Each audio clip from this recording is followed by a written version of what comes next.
A brand new scale from Fitbit, a new feature phone, Toshiba's latest Android tablet, and a long-awaited Ultrabook from Dell. It's all coming up Before You Buy.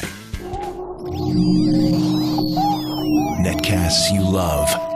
From people you trust. This is TWiT. Bandwidth for Before You Buy is brought to you by Cachefly at CACHEFLY.com. Before You Buy is brought to you by Stamps.com. Use Stamps.com to buy and print real U.S. postage the instant you need it right from your desk. To get my special offer, visit Stamps.com, click the radio microphone, and enter Before You Buy. That's Stamps.com, offer code Before You Buy. And by Audible.com. To download the free audiobook of your choice, go to audiblepodcast.com/Before You Buy.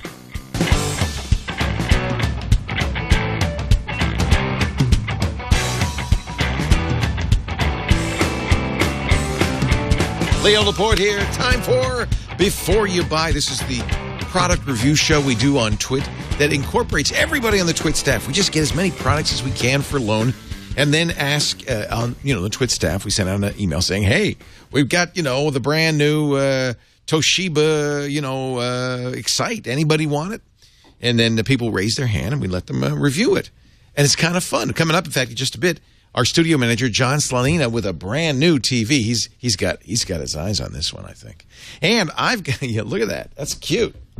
Brand new from LG and thin too. And I've got, speaking of thin, the new Dell Ultrabook. I'll take a look at that as well. But let's start with Eileen Rivera. It's her last Before You Buy. My esteemed producer who's moving on to greener pastures. She's got a job working for Molly Wood. Dang her. Curse you, Molly Wood. But we always give her the Android products review. And so she took a look at this. It's a low price, super thin ICS Android tablet called the Toshiba Excite 10 LE. Well, Eileen, did it excite you? Hey everyone, Eileen Rivera with TWiT.tv and Before You Buy, and of course they gave me another Android device. Got another tablet here. Woo! What is this? This is the Toshiba Excite 10 LE, the thinnest, the world's thinnest and lightest 10.1-inch Android tablet. So that's its claim to fame, but what else does it have? Let me walk you through some of the specs.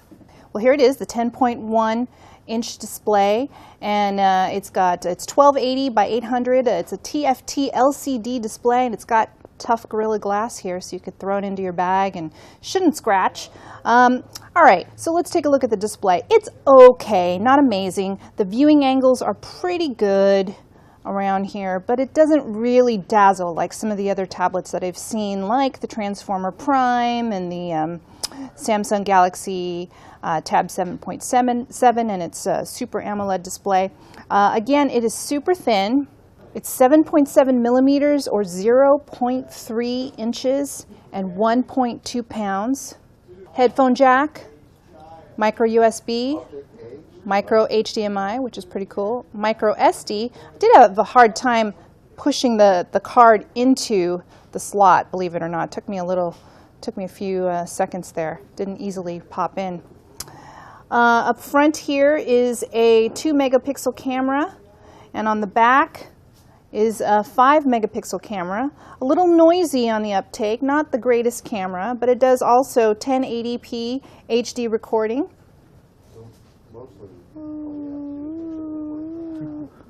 One other thing is that it is running Ice Cream Sandwich, the latest operating system for Android, and that is a great thing because a lot of tablets had been shipping lately with Honeycomb, the last operating OS for Android, and now we're seeing a plethora of Android tablets coming out with 4.0.3 and above. And that just means there's a little bit more of a fluid experience. In terms of performance, this is a dual-core tablet, and it's a 1.2 gigahertz processor with 1 gig of RAM. It's okay in terms of speed and performance. I mean, I've had other dual-core devices that, frankly, run much faster than this, but it does an adequate job for loading web pages, as you can see here. Not too bad. We've got a lot of information on TWiT.tv. Here it comes. Here it comes. Maybe it will.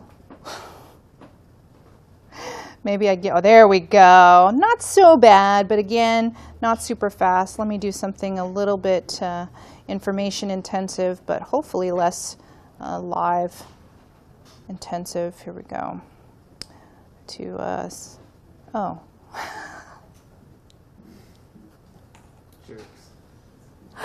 Jerkola. There we go. And you can see here, it scrolls pretty decently. It's okay. It'll get the job done. Once again, the weight of this device allows you to hold it with one hand and not get tired like you normally do with even like the iPad or other slightly heavier devices. It could weigh on your hand and you'd need to shift a little bit more, or just kind of shake out your hand when you're using it. The speakers are on the bottom of the device here, and they're not really great sound. The sound is pretty tinny, and I'll just play a little bit of music here.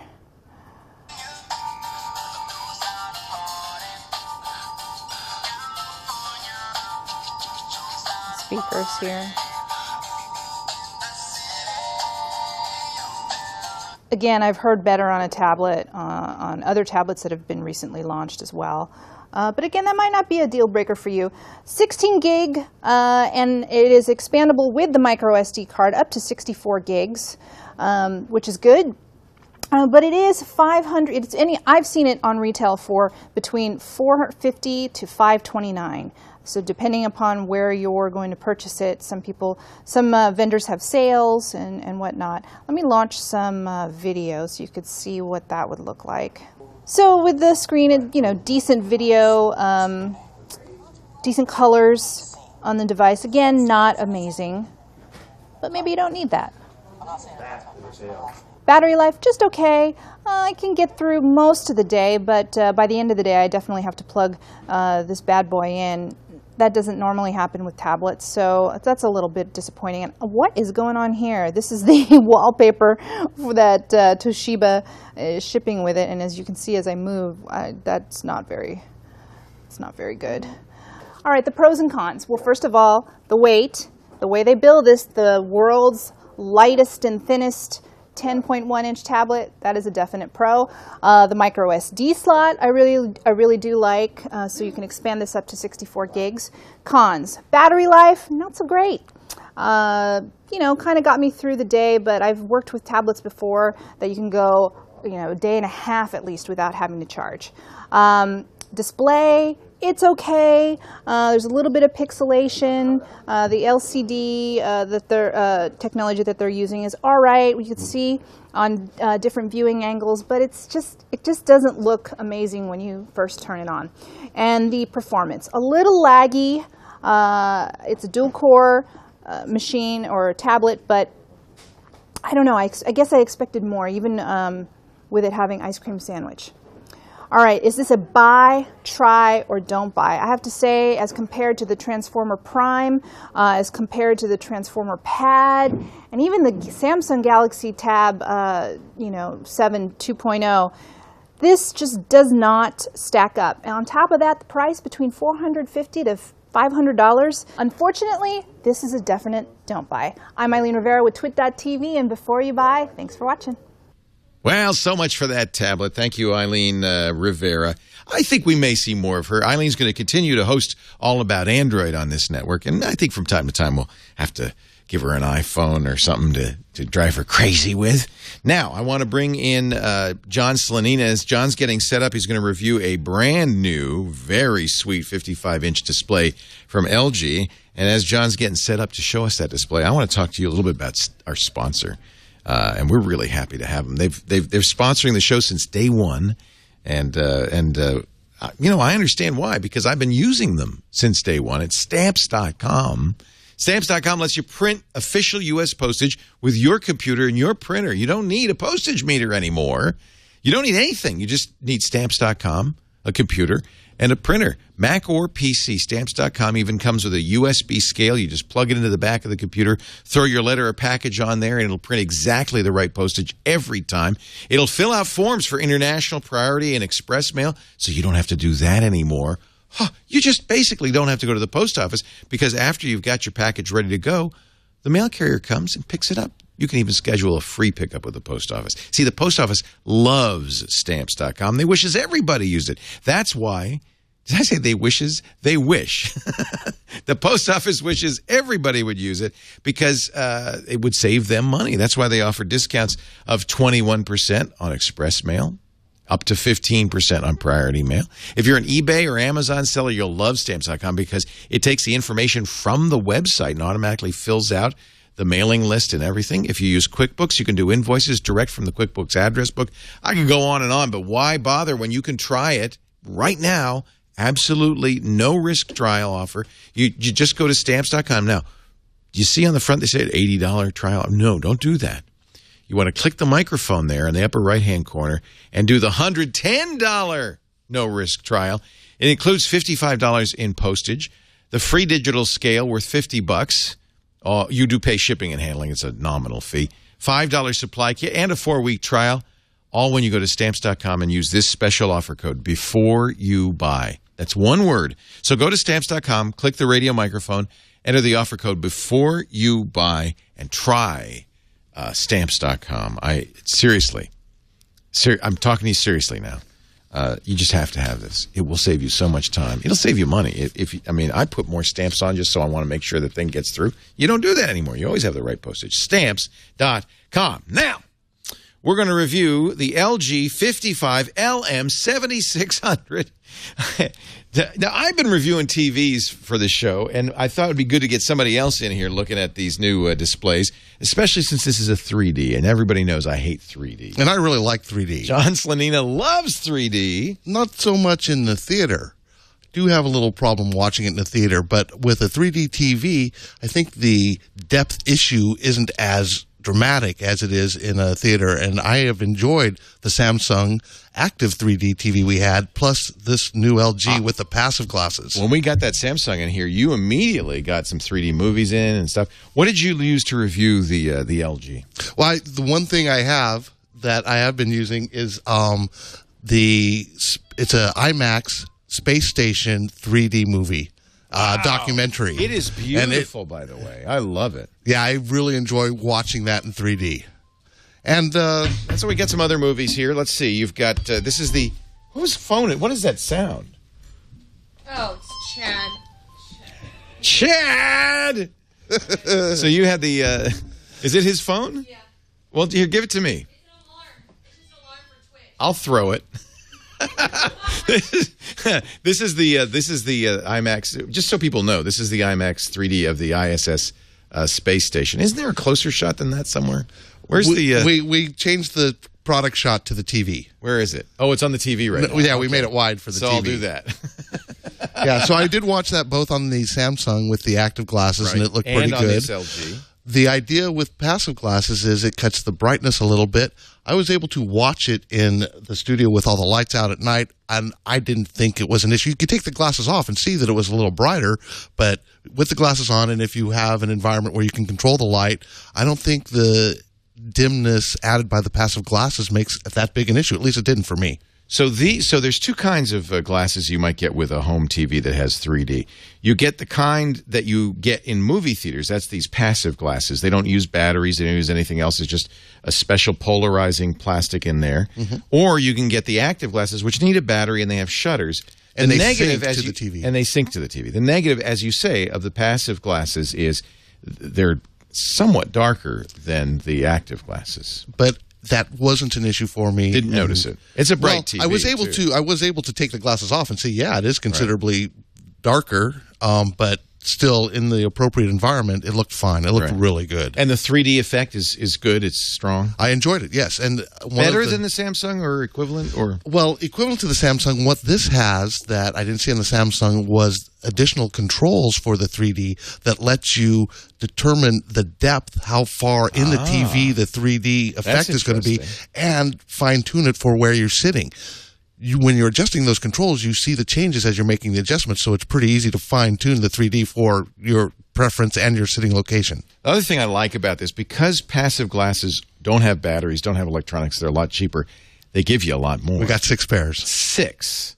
Most TVs now come with 2. The high-end TVs. Yeah. A lot of TVs, you have to buy them. And it's another 100 or more for the active glasses. For the active glasses. So these are how much to buy new? I mean, 6 is a good start. I think they're about 30 to 50 bucks. Very inexpensive. They're just polarized glasses. Yeah. We should say this list price on this TV is $2,229. $1,800 right now at Amazon. That's not bad. I would be, for 55 me, inches. And that's kind of big for my living room. I have a 40-inch TV now, but it has like a 2.5-inch bezel. So wait a minute, you got a mouse on there. We were going to get to that. All right, go ahead. One of the very cool features that makes this TV different from the Sharp and the Samsung we looked at before is the look at that Magic Remote, which is like a Wii controller. LG was showing this at CES, and so now it's finally come out. So this senses its position in space, so you can use it as a mouse. Yes, absolutely. Wow. Now, I don't like mousing on big TVs. Well, where do you find that? Traditionally, you have cursor keys that allow you to move the cursor around step by step across the screen to go to the different applications and things. Right. This took a little while to get used to, maybe a couple of minutes, but once I was used to it, I found that selecting applications, navigating the screens, just as easy, maybe easier than the direction keys. And you can see that the cursor, the mouse pointer, is pretty big. You're not going to lose that on that 55 inches. And you have pretty fine control over it. I can move it where I want to. The thing where this type of pointer really comes in handy is a keyboard, the virtual keyboards. It's a lot easier to select the letters you want with this on the virtual keyboard. Down, left. So I really like this. The Magic Remote, they call it. The limitation of it is, because it's very simple, it has 1, 2, 3, 4, 5, 6, 7 buttons, cursor button and a power button and these buttons here. There's no input selector. So to do something like change the input, you have to pull up a menu and go to the input thing. So that's kind of a drag. And there's the menu we should. Now, this is like a lot of the TVs with smart apps. So this is just the input menu, but that was the minimum. That was selecting HDMI or composite. So if I go home, I can see that the premium applications are available. They even have a selection of 3D applications. You can customize these applications. I see Hulu Plus, YouTube, Pandora, the standard, I guess. Right, and you have access to the web here. Facebook's on there. I wanted to talk about 3D a little bit. In the settings, there is a convert 2D to 3D. Wow. That is kind of hokey. It's an interesting thing. I imagine there are some things that might look cool on. I was confused when I first wanted to watch 3D because I had the 3D off. I tried to turn it on. I couldn't. It was grayed out. I couldn't turn it on. Turns out it auto-detects. So when I put in the 3D Blu-ray, it said, oh, this is 3D content. Do you want me to change to 3D? So even though I was confused at first, once I saw that it's doing it all automatically, and then it gave me the various options within the 3D menu. So, did you play any 3D games on it at all? Or no, just movies. Yeah. Well, no. Well, it was just the documentary. I'm not real excited about the different 3D content that's available now, but I imagine in 5 years, almost everything is going to be in 3D. So some of the things that I like more will be available in 3D. Right. So, anything else you want to talk about before we get to the pros and cons? Well, you're using those Emotiva speakers, I see, that Russell Tammany left behind. We've been watching some Coen Brothers movies, and you've got a whole collection here. I'm a big Coen Brothers fan. Yeah, we were watching The Big Lebowski last Saturday. I watched Barton Fink last night, and it sounded really good. Yeah, what I really like about this TV is how it looks. The picture's great. The brightness is... The colors, it's just, everything looks really good. If I can select. It's a nice black bezel. It does have a silver LG bezel at the bottom. I'm not crazy about that. But the bezel at the top is almost invisible. There. And then there's like a ½ inch of black. So the glass essentially goes all the way to the edge. It's also very thin, which is really nice. That's a very thin display. Now, one thing I didn't like about this was the mount. Now, if you could reach over and touch the TV, Maybe grab it at the top. You want me to touch the TV? Well, if you can wiggle it, the mount is not that sturdy. Whoa! And we tightened it down. Yeah, that's as a little. as we can. That's a little floppy. On the other hand, at my house and in a lot of places, we're going to be mounting this on a wall, so it's going to be and fine. It's thin on a enough wall. and light enough. You really could easily mount this. Yeah. Well, it's a good looking picture. It's certainly a good looking display. The price is good. It's under $2,000. It's comparably priced to the other high end 3D 120 hertz. And you feel the apps are good. They work well. The Netflix and all the other. Well, apps. Netflix. The one app I played with was Netflix. Yeah. I look forward to the app market maturing. Right. I'm looking forward to particular applications being on every TV before too long. If you know which one I'm talking about. TWiT. Yeah. Well, that's up to us, not LG, I think. Yeah. So let's get your pros and cons. Okay, well, the pros are it looks great. Yep. The picture looks great. I will be very happy to have something like this in my home. The design looks great with a very thin bezel. This is you have this set at 120 hertz. It does have that high refresh rate. I did. And another thing, breaking up the pros and cons, I hook my TV up to it, which at home, I'm using my TV as a second monitor. I hook my computer up to it and text and stuff on the And it looks good? Yeah, the screen was very readable, even at a close distance. Another pro is going to be this remote. You like it? It's neat. It does let you maneuver, navigate some of the screens more easily, and especially a keyboard. Yeah. Typing stuff on the keyboard with this remote is a lot easier than just, left, right, up, down. Right. And the 3D controls, the way you can fine-tune the 3D picture for how far you're sitting away and how much depth you want in the picture, I really like that.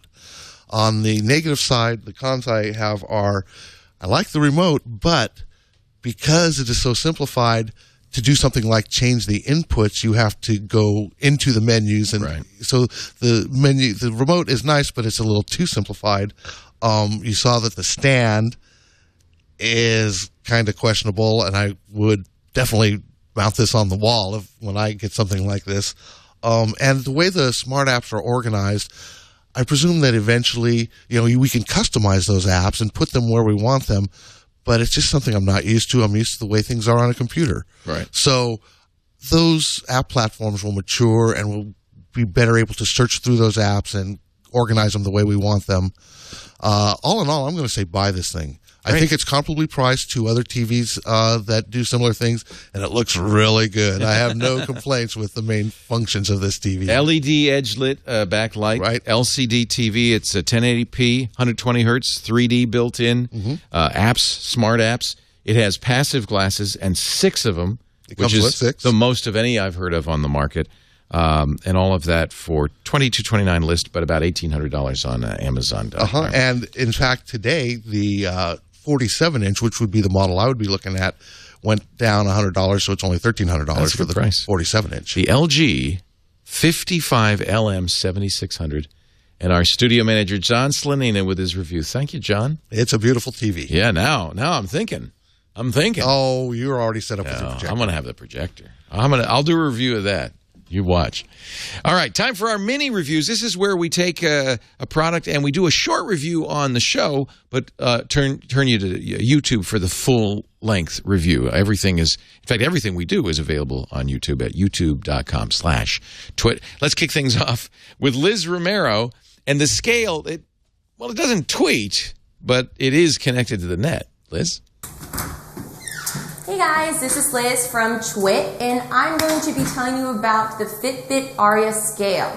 This scale right here, which is very fancy looking, this is actually a Wi-Fi scale. It will give you a digital readout of what your weight is, percentage of fat, and it will also take readings of your BMI. Very user-friendly. I was able to set up an additional person, which was my cat, since I don't have any children or anything like that. It does supply up to 8 different invites for people to weigh themselves, show measurement charts. Unfortunately, you do have to have an email to be able to be registered on the scale, which normally your child wouldn't have that. So, as you can see, we're in a bathroom. Normally people weigh themselves in bathrooms, so I thought it would be only appropriate to show you how to use it in its normal environment. So, what you do is you want to make sure it's on a flat surface. Then we're going to step on the scale. It's going to sense my weight. Then after it's determined my weight, it will tell me a percentage of body fat. And now it's sinking. So we'll bring it up to my computer.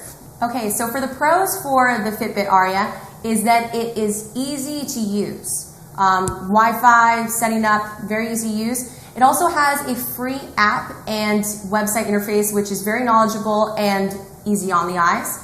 Also a plus is that it can have up to 8 people on this scale. So it's easy for multi-use.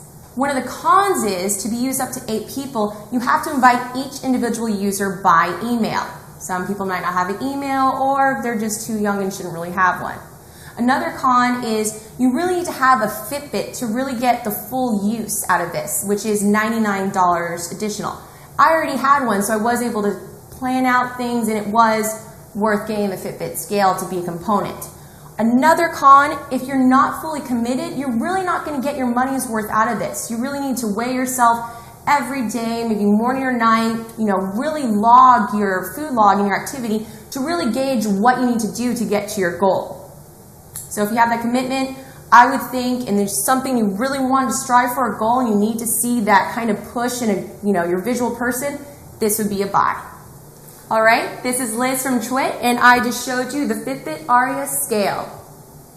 Hey, Nicole Lee here for TWiT. I'm going to interview Burke McQuinn here, also works for TWiT, and he has reviewed the Samsung Gusto 2 for us here on Before You Buy.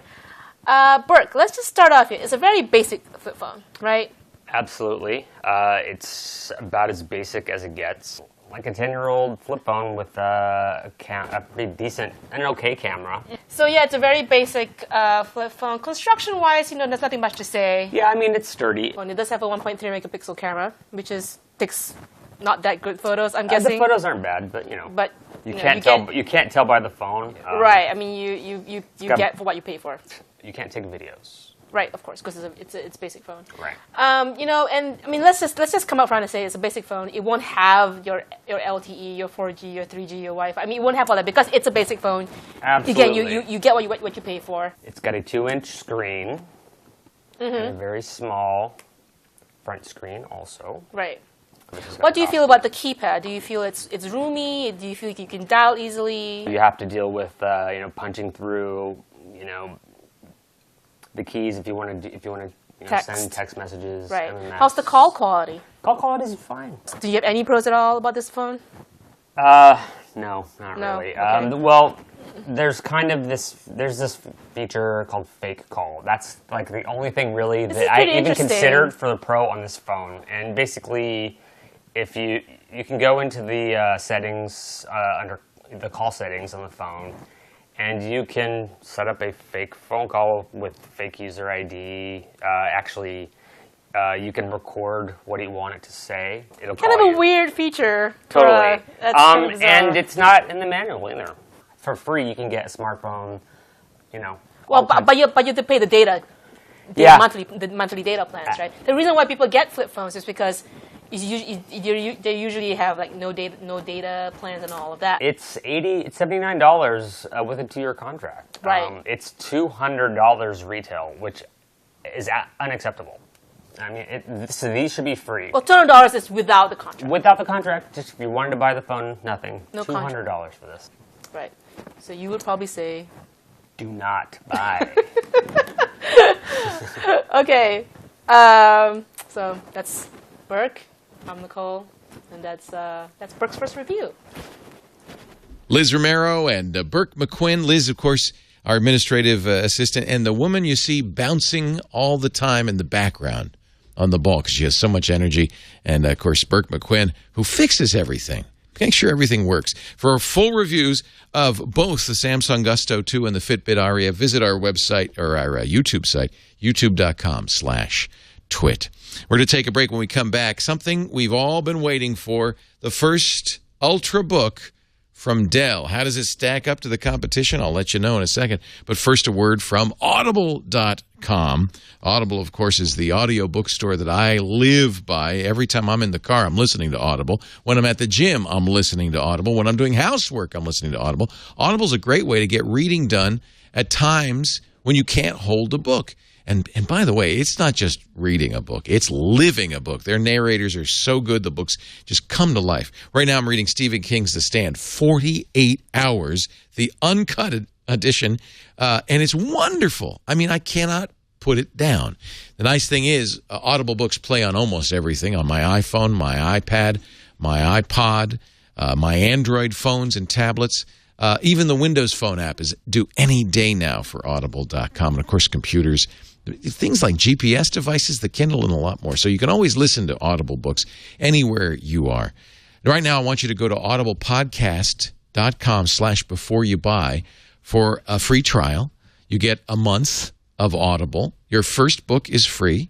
You can cancel it anytime, but that book is yours to keep forever. And you can see this stand is well worth getting with this first trial, because you're going to get a lot of Audible entertainment. But there are 100,000 books on here. There are a ton of books on Audible.com. So choosing your first book might be the biggest challenge you face. It's well worth it. Give it a try.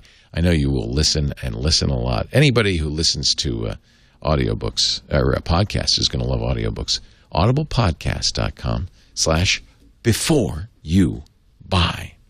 All right, time for our last review of the show, and it's this little puppy. Now, I told Nicole Lee, our producer, I said, when the Dell comes in, because Dvorak had one, and I liked the look and the feel, but I said, when the Dell comes in, get it to me for one reason alone.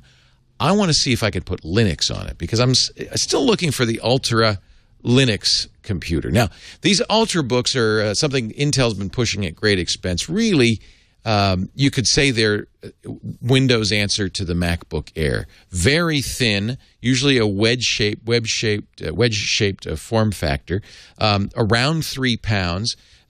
You can usually expect at least an Intel i5 processor in here. Screens are usually around 13 inches. This is a 13-inch screen. Here's an interesting thing about this Dell Ultrabook, though. If you compare it side by side to a MacBook Air, this is the 11-inch MacBook Air. I've got a cover on it, but it's about the same size as a 11-inch MacBook Air, but unlike the MacBook Air, this is a 13-inch screen. And Dell accomplishes that, as you can see, by a much narrower bezel, edge-to-edge Gorilla Glass on this. It really looks beautiful. Same kind of chiclet keyboard as all the Ultrabooks. This one's backlit, which I like, and it's got a nice feel to it. It's also silent, so a great choice for a student who wants to bring this to class. When it comes to ports, this one is pretty typical. It's got USB 2 and USB 3. No HDMI port. Dell chose to go with mini DisplayPort instead. I think that's going to soon become a standard. I don't think that's a disadvantage. The only port that's really missing, in my opinion, is an SD card reader, and I think it would be nice to have an SD card reader on this. The bottom is interesting because this is a combination of, I think, aluminum, magnesium, and carbon fiber. It's not exactly the aluminum of a MacBook Air. And underneath here, this is a carbon fiber bottom. It's kind of rubberized, so it's got a grippy feel to it. And you see these ridges, which keep it raised up a little bit, and that helps with the cooling. It runs very coolly. Battery life's a little bit of a disappointment, a little bit under 6 hours compared to, say, 7 hours on some of the other Ultrabooks, or rather on the MacBook Air, and even 8 hours on some of the other Ultrabooks. 6 hours is, it's okay. It's not horrible. And remember, you're not getting a big, heavy case with this. The thing that I was most interested in was, could I put Ubuntu on here? And the answer is resoundingly a yes. Ubuntu 12.04 runs on here. With the camera works. The only exception is some of the extra features of the glass trackpad are not functional. But in almost every other respect, this is a fully functional Linux laptop. And in fact, I found this really easy to install. It comes with 64-bit Windows 7. I just ran the Ubuntu Wubi installer, W-U-B-I, which runs right from within Windows. And it was easy as pie to make this a dual boot Linux and a Windows machine. So this is Ubuntu running right now at 12.04, and it looks really good. This is the Dell XPS 13, a 13-inch Ultrabook, brand new from Dell. People have been waiting for this. It's light, it's thin, it feels a little more dense and heavy than the MacBook Air, and I think that's due probably to the glass screen here. Nice 13-inch screen. You'll see, though, off-axis viewing, not as good as the MacBook Air. Not great. It is also a glossy screen for people who don't like glossy screens. That's pretty much the standard everywhere. I would say as far as pros go, you get more bang for your buck in terms of size. It's a nice size computer. I like the keyboard. It feels really good. A great trackpad. It runs Linux as well as Windows 7. Runs Linux very well. As far as the cons go, no SD card slot. That's kind of something missing. Not the best battery life either. Price on this, as equipped, this is a 256 gigabyte SSD drive with an i7 processor from Intel, about $1,300. But for an i5 with 128 gigabytes, $999. That's pretty much the same price as a MacBook Air, a little bit more than the competition. But I think you're getting a really nice computer. Built-in Intel HD 3000 graphics, so it's not going to be a gaming machine. But that's, again, comparable with all the other Ultrabooks, and in fact with the MacBook Airs as well. This is a nice, light laptop. If you need a great traveler that runs Windows, I absolutely wouldn't hesitate recommending the Dell XPS 13 Ultrabook. It's a definite buy. That's it for Before You Buy for this week. I hope you've enjoyed our reviews. As I said, you can find them all on YouTube, youtube.com/twit. That's where you'll find all our shows. Thanks to all of our reviewers, including Burke McQuinn. Is this his first? I think it's his first review on the show. Also to John Slanina, his first as well. We got a couple of newbies on here. Good to have everybody on the show. Of course, Eileen Rivera as well. Thank you for being here. We do this show, we kind of tape the wraps for the show. That's what we call the part where I talk. Every Thursday about 5 p.m. Pacific, 8 p.m. Eastern Time. You're more than welcome to tune in. But, of course, you can always download it after the fact at twit.tv. Thanks for being here. Thanks to Nicole Lee, our producer. Thanks to you for joining us. We're going to say a fond farewell to Eileen Rivera, who's doing her last week here at the Twit Brick House before she moves on to the brand new show Molly Wood's doing for CBS. That's pretty exciting. We'll miss Eileen, but we're glad to know that she's still going to be around occasionally for reviews and Before You Buy, and every week for All About Android. I'm Leo Laporte. Thanks for joining us. Remember, you got to watch before you buy. Bye-bye.